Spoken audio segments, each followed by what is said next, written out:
lot of people, I mean, especially in social causes, you romanticize being the hero, or you romanticize sort of helping the underprivileged. You know, you talk about, oh, you know, poor them, you know, this is what I do, I'm such a hero. But have them to be part of your movement. Let them take ownership, because when they take ownership, then that means the chances of the movement like maintaining on its own, because you can't stay there and do the project forever. What you can do is that you can teach the community, like, you know, here's some of the tools that you might need.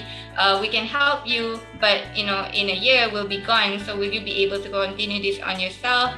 Will you be able to teach your young ones? I mean, those are like some of the red flags that I'm not a fan of. In order for you to have a good pitch, here's 3 characteristics of a good pitch.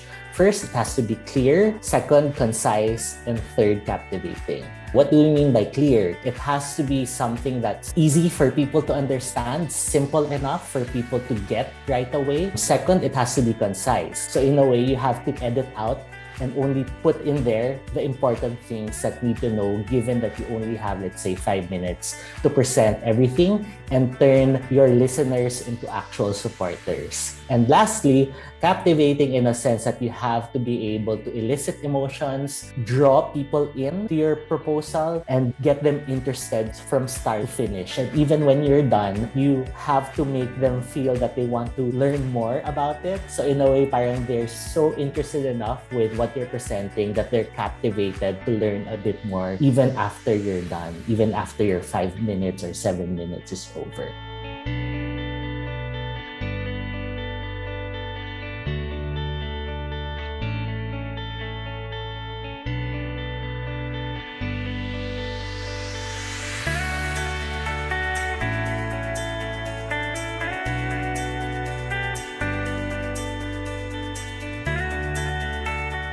Really excited that you're breaking down climate change into small community initiatives that the human mind can understand.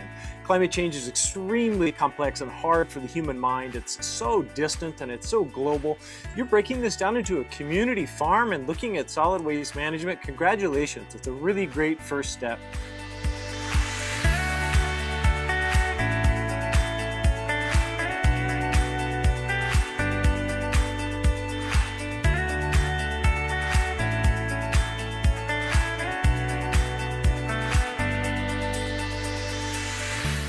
So it's a very big help for us. We're very thankful at first that at least a project in the national level heard us and recognized our intentions and our capabilities of producing this kind of project that can change the society.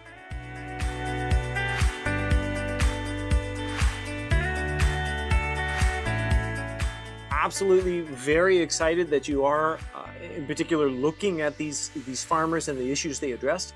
I do want to warn you though that in my work with farmers, they are the smartest people I've ever been around. They have the capacity to think about climate change, to think about water security, and at the same time make things grow in the earth that I require to stay alive.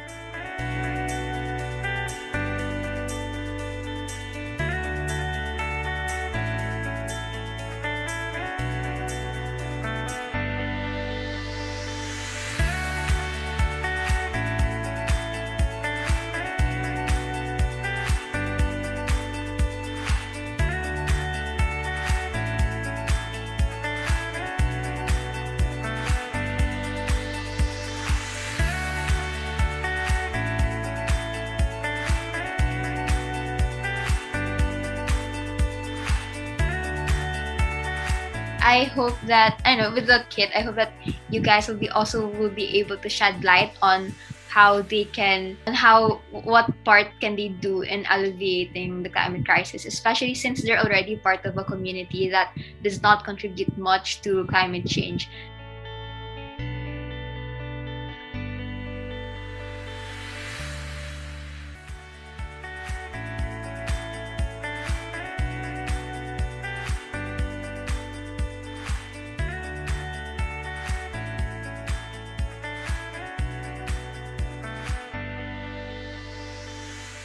the youth is the hope of tomorrow po. Yung parang we need to act right now because there is hope in us. Na I hope na we can slow down the impacts of climate change through our contributions, and hopefully nga po yung mga contributions ng youth na talagang mas slow down talaga natin yung impacts ng climate change. And I live by the quote po na we don't inherit the nature to our ancestors, but we borrow it to our children.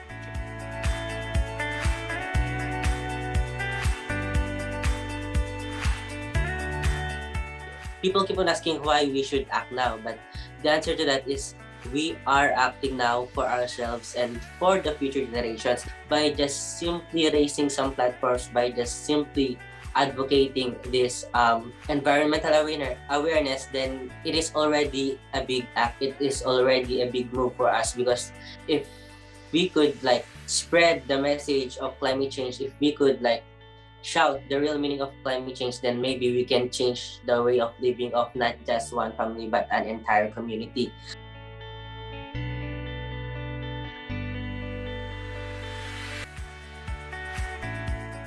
We need a better solutions to every problem that we have now, and so that it cannot be a problem anymore in the future.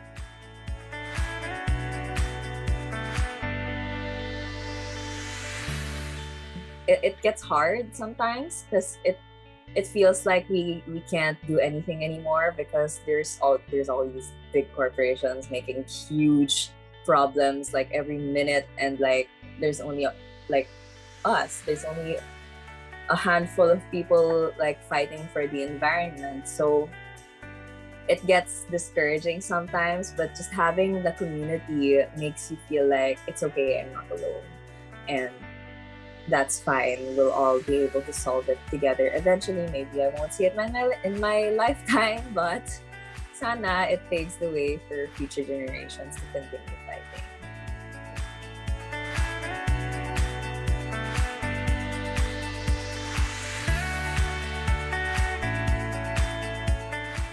The real reason why we need young people involved is because we're the ones who are going to inherit the problem.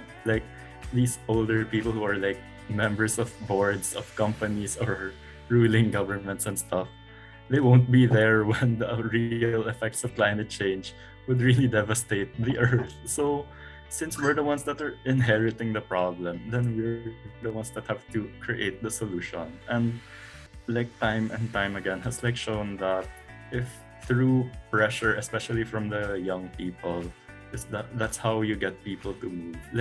If we even though we're just young people and we don't have that much power, we don't have that much economic power, we don't have high positions and stuff, but then if we work together, we have the proper we can really influence how companies run things, how countries create policies. And that's why it's really important that we involve the youth today so that they would create solutions for tomorrow.